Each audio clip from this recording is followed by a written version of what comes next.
Paragis, Eleusine indica, na kilala rin bilang goose grass o weregrass, ay isang halaman na karaniwang ginagamit sa tradisyonal na medisina sa iba't ibang kultura.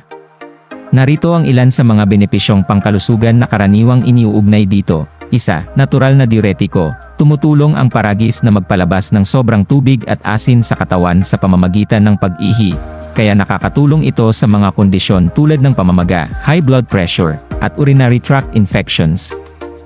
2. Panlaban sa impeksyon. May natural na antimicrobial properties ang paragis na maaaring tumulong sa paglaban sa mga bakterya, fungi. Epektibo ito sa ilang impeksyon sa balat at sugat.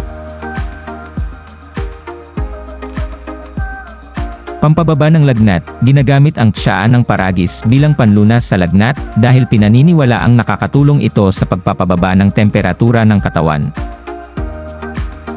Anti-inflammatory. Nakakatulong ang paragis sa pagbawas ng pamamaga at pananakit ng katawan, kaya ito ay ginagamit sa kondisyon tulad ng rheuma, arthritis, at pananakit ng kasukasuan.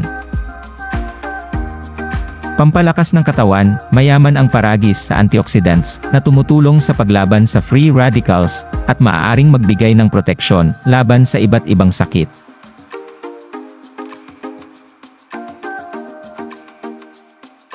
Pantulong sa menstrual health. Ang tsaa ng paragis ay ginagamit upang mabawasan ang pananakit tuwing regla at tumulong sa pagsasaayos ng menstrual cycle.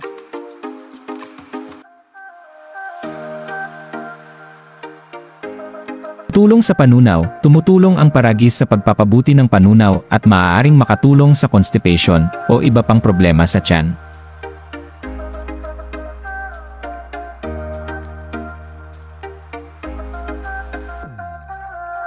Pang-8 ay pampabilis ng paggaling ng sugat. Ginagamit ang dinurog na dahon ng paragis bilang pantapal sa mga sugat at kagat ng insekto upang mapabilis ang paggaling at maiwasan ang impeksyon.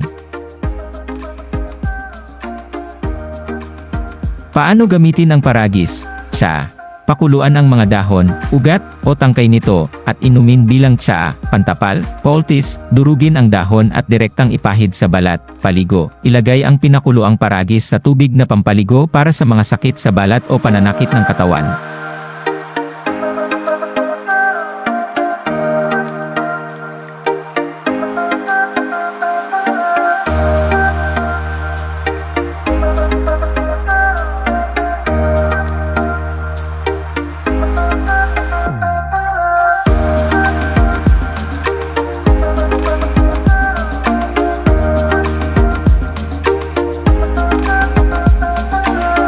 Mga paalala, bagamat malawak ang paggamit nito sa tradisyonal na medisina, limitado pa rin ang siyentipikong pag-aaral tungkol sa bisa at kaligtasan nito. Kumonsulta sa doktor, lalo na kung buntis, nagpapasuso, o may iniinom na gamot. Iwasang sobra-sobra ang paggamit upang maiwasan ang posibleng side effects.